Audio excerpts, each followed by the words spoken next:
नामो अरिहन्ताणं नामो सिद्धाणं नामो आयर्याणं नामो उवच्छायाणं नामो लोये सब्बसागुणं एषो पंचनमोकारो सब्बपावपनाशनो मंगलाणं च सब्बेसिं परमं हवहि मंगलम्।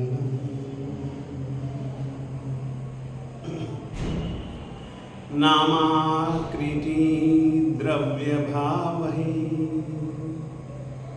पुनतस्त्री जगज्जनम क्षेत्रे काले च सर्वस्मिन्नर्हतः समुपास्महे।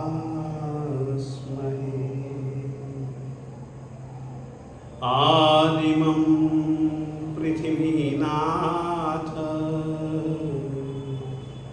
मादिमं निष्परिग्रहम् आदिमं तीर्थनाथं च ऋषभ स्वामिनं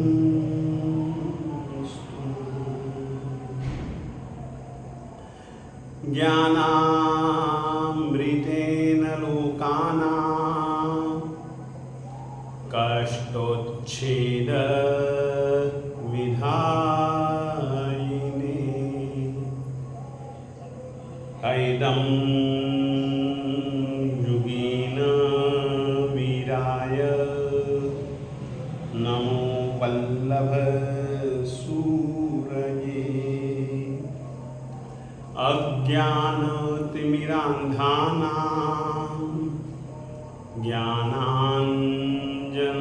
ज्ञानाञ्जनशलाकया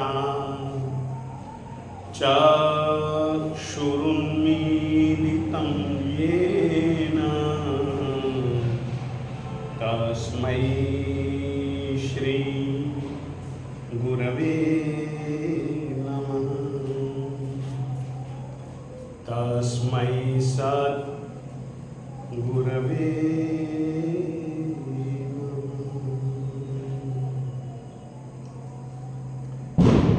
चत्तारि मंगलम् अरिहन्ता मंगलम् सिद्धा मंगलम् साहु मंगलम् केवली पन्नतो धम्मो मंगलम् चत्तारि लोकोत्तमा अरिहन्ता लोकोत्तमा सिद्धा लोकोत्तमा साहु लोकोत्तमा केवली पन्नतो धम्मो लोकोत्तमो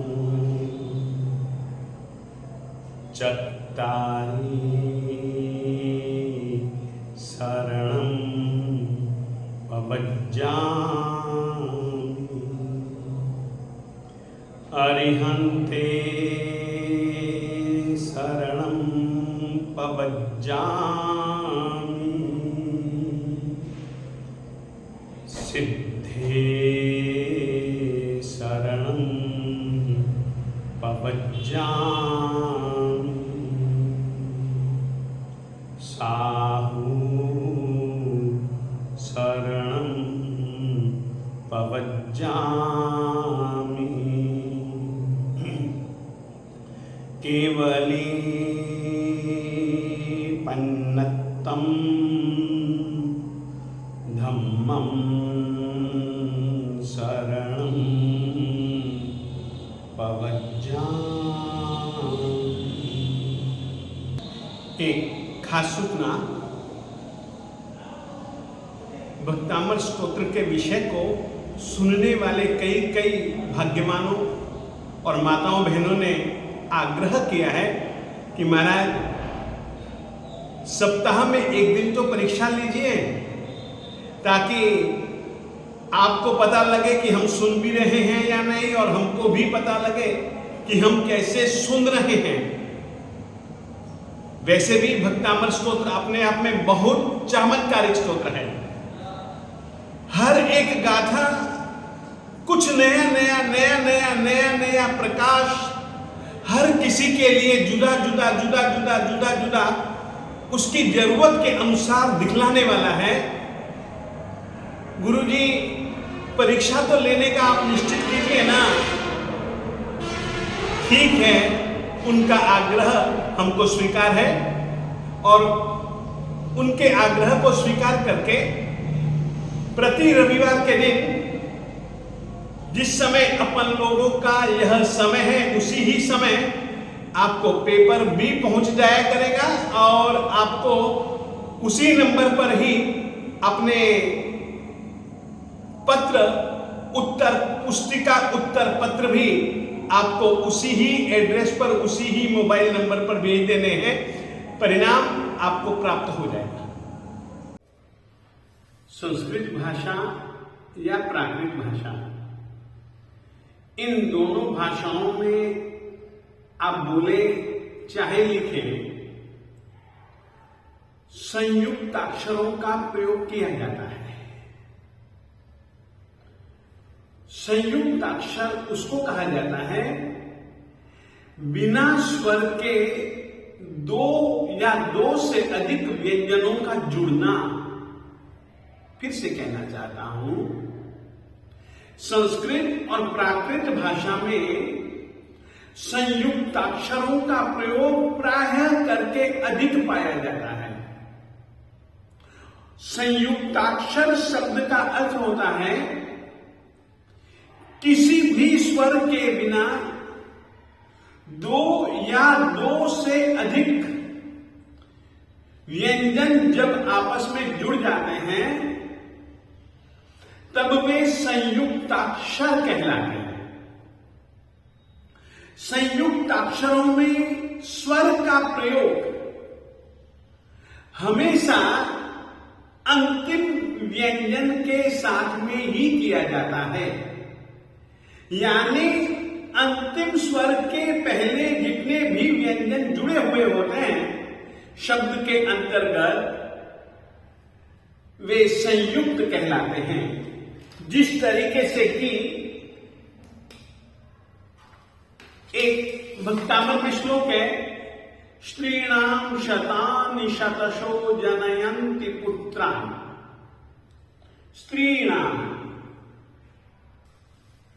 इसका यदि हम वर्ण विभेद करेंगे, वर्ण को जुदा जुदा करेंगे, तो स जमा प्लस त जमा प्लस र जमा प्लस ई बना स्त्रीणाम। स आधा है, त आधा है, र आधा है, इसीलिए बना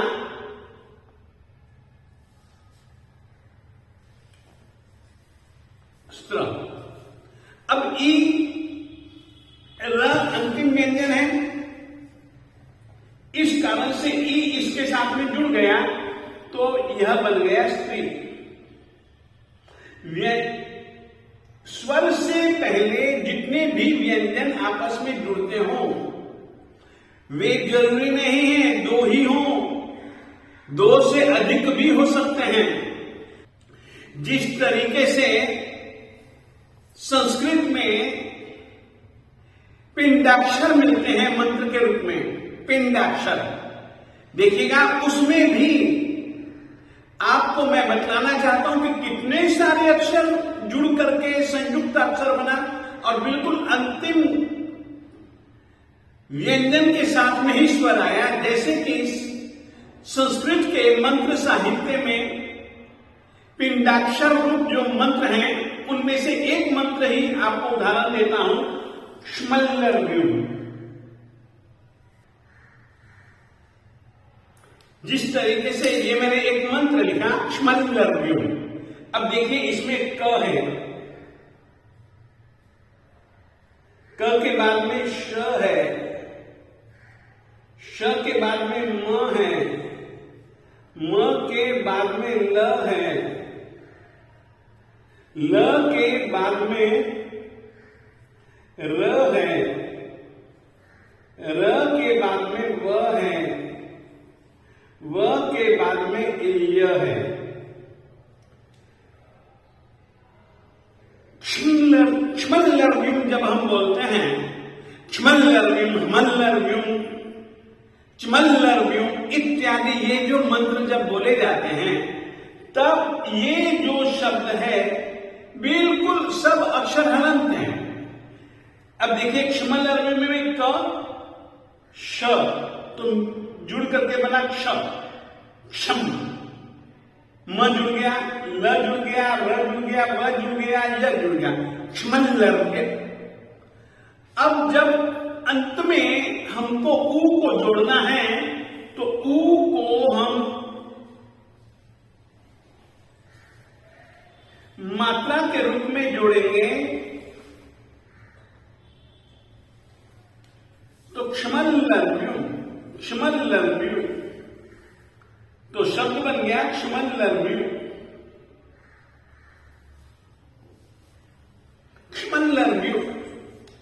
तो इस ढंग से संयुक्त अक्षर यानी कि बिना स्वरों के जितने भी व्यंजन हैं वो सब जब आपस में जुड़ जाते हैं तो वे संयुक्ताक्षर कहलाते हैं। संस्कृत साहित्य में दो या दो से अधिक व्यंजन जुड़े हुए कई जगह आपको भक्तामर स्तोत्र में दिखेंगे तो उनको संयुक्ताक्षर कहा जाता है। और याद रखिएगा संयुक्ताक्षर में जो अंतिम व्यंजन होता है उसी के ही साथ में स्वर जुड़ता है। संयुक्त अक्षरों में रकार का प्रयोग एक बिल्कुल अलग तरीके से किया जाता है। रकार यानी कि रेफ, रेफ कभी ऊपर लिखी जाती है तो कभी नीचे लिखी जाती है। कभी रेफ का प्रयोग लिखने में तो ठीक, बोलने में भी कभी रेफ पहले बोली जाती है तो कभी रेफ आखिर में बोली जाती है। वर्णों के शुद्ध रूप से उच्चारण के लिए संयुक्त अक्षरों में रेफ को समझना, रेफ के प्रयोग को समझना बहुत ज्यादा जरूरी है। मैं आपको एक ही श्लोक के माध्यम से रेफ का कैसे कैसे प्रयोग किया जाता है, जैसे कि एक श्लोक लिखता हूं, रेफ के प्रयोग को समझने के लिए आप ये समझें। एक श्लोक है, सोहम कथा पिता भक्ति वशान मुनीषा कर्तुम। अब देखिए कर्तुम में र है, इसको हम ऊपर ही लिखेंगे और जिस शब्द के ऊपर यह रेफ जाती है उस व्यंजन के पहले हम र का प्रयोग करेंगे। इसको आप ऐसे समझें, यदि पहले रेफ हो और बाद में यदि व्यंजन हो तो यह जो रेफ है ये ऊपर चली जाती है और तुम में ऊ जुड़ा हुआ है तो कर तुम, ये अनुस्वार आ गया क्योंकि म हलंत है इस कारण से। तो यानी कि बाद में व्यंजन हो, पहले रेफ हो, र आधा हो, तो समझ लीजिएगा कि वो ऊपर जाएगा। सोहम तथापि तव भक्ति वशान मुनीश कर तुम। अब देखिए र ये ऊपर गया तो इसका उच्चारण पहले हम कर रहे हैं, कर तुम। स्तवम विगत शक्ति रपि प्रवृत्त अप्रीत्या। अब शब्द आता है प्रीत्या। प्रीत्यार्थ वीर्य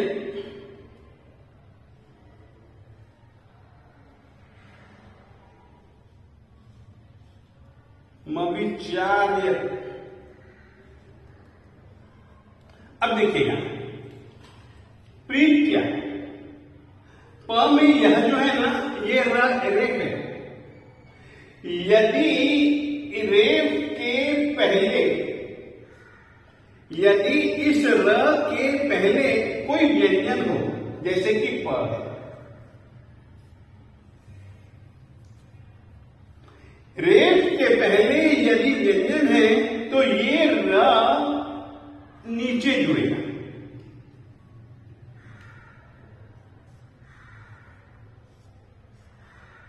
तो ये जो र है पहले जुड़ेगा, तो इसीलिए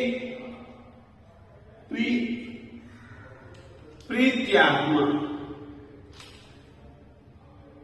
रेफ के पहले व्यंजन हो तो रेफ नीचे जुड़ेगा। अब देखिए यहां पर रेफ के बाद में यदि व्यंजन हो जैसे कि वीर्य, वीर्य, वीर्य में आप लीजिएगा र है, इसके बाद में य है, तो रेफ पहले और उसके बाद में अगर कोई भी व्यंजन आता है तो यह जो रेफ है यह उस व्यंजन के ऊपर चली जाती है। और पहले र आया लिखावट में, इसीलिए प्रीत्यात्म वीर्य पहले र का ही उच्चारण है। यदि बाद में है तो बाद में, पहले है तो पहले, और आलेखन में भी पहले और बाद में। आप इसमें कई उदाहरण दे सकते हैं। प्रीत्या ये नीचे रेफ है, वीर्य में आप देख सकते हैं बाद में रेफ है, रेफ के बाद में व्यंजन है। मविचार्य में भी पहले रेफ है बाद में यह है। तो इस तरीके से आपको संयुक्त अक्षरों को शुद्ध रूप से बोलने के लिए हमेशा इतना याद रखिएगा कि अंतिम व्यंजन के साथ में ही स्वर जुड़ा हुआ मिलेगा।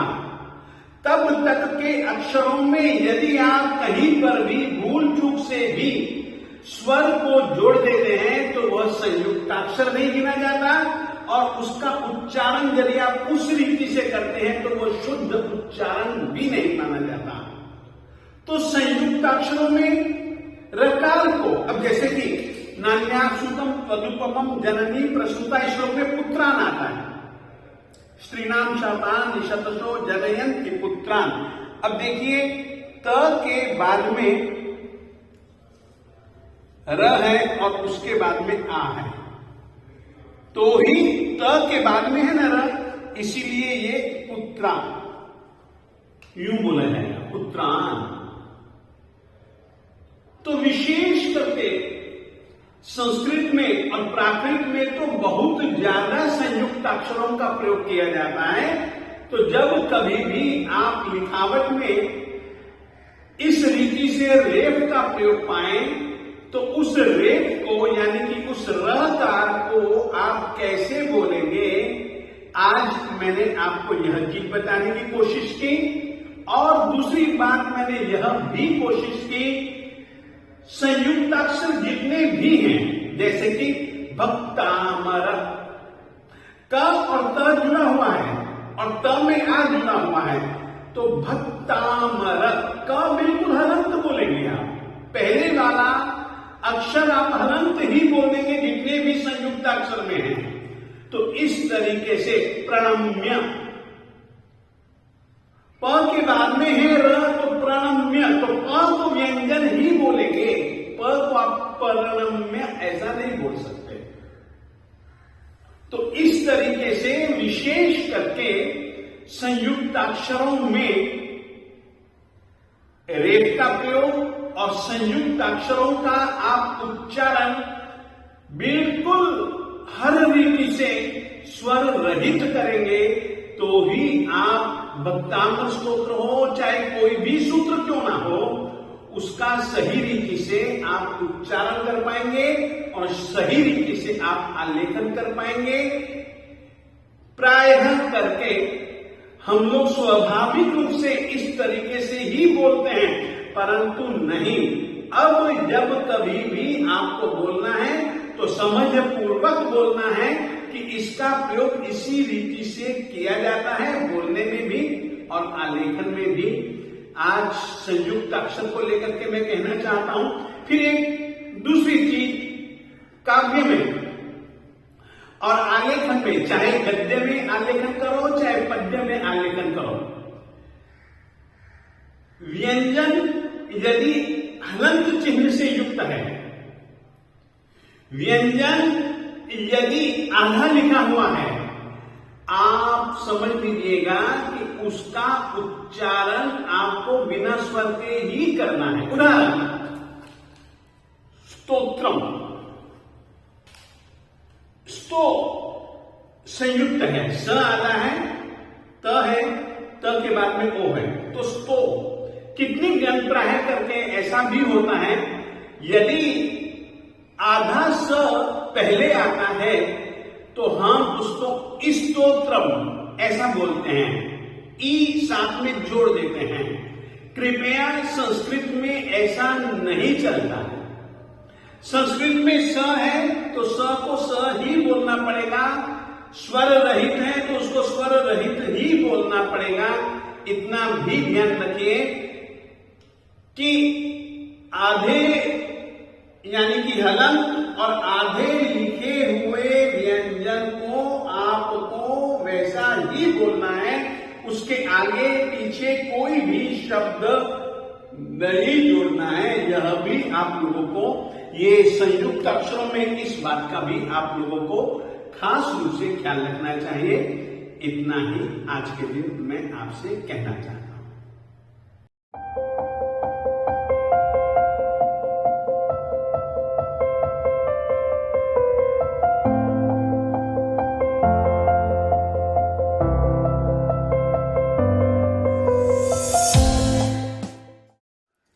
प्रभु जी विमलाचल राजे, प्रभु जी विमलाचल राजे, जहाँ प्रभु ऋषभ देव गाजे, प्रभु जी विमलाचल राजे। जाए के पूजन करना जे, कि सब ही कर्म सुभट भाजे, प्रभु जी विमलाचल राजे।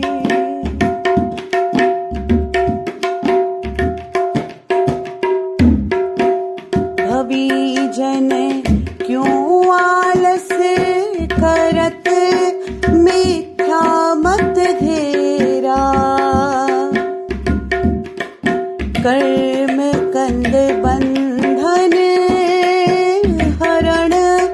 मझे दो अघ घेरा, तेरा शत्रु ना जग छाजे, प्रभु जी विमलाचल राजे।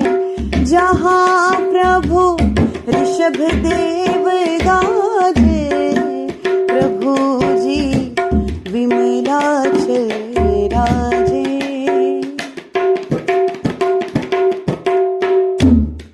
प्रभु जी नाभिराए नंदा, प्रभु जी नाभिराए नंदा।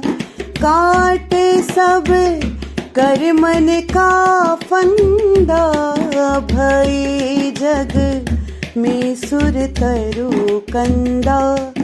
किसिमरो धर्म में आनंदा, प्रभु जी विमलाचल राजे।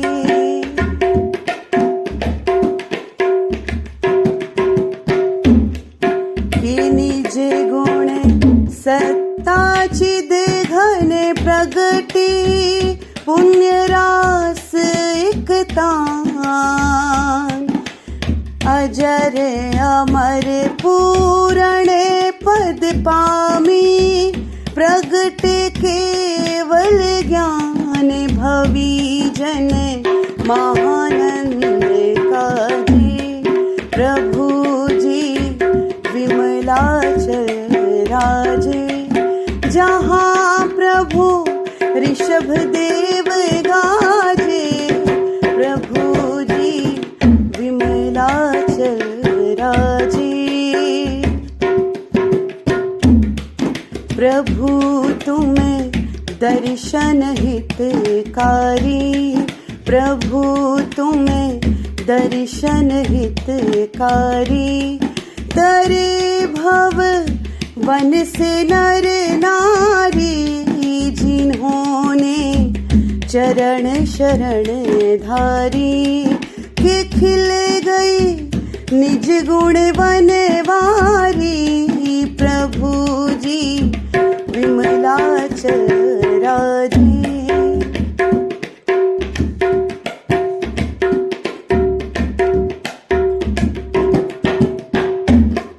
तीन पाँच और एक भवंतर, करत मुक्ति में वास। जिन गण धर मुनि कथन रसीला, आत्म अनुभव रास निहारो। नाथ जगत राजे, प्रभु जी विमलाचल राजे। जहाँ प्रभु ऋषभ देव गाजे, प्रभु जी विमलाचल राजे।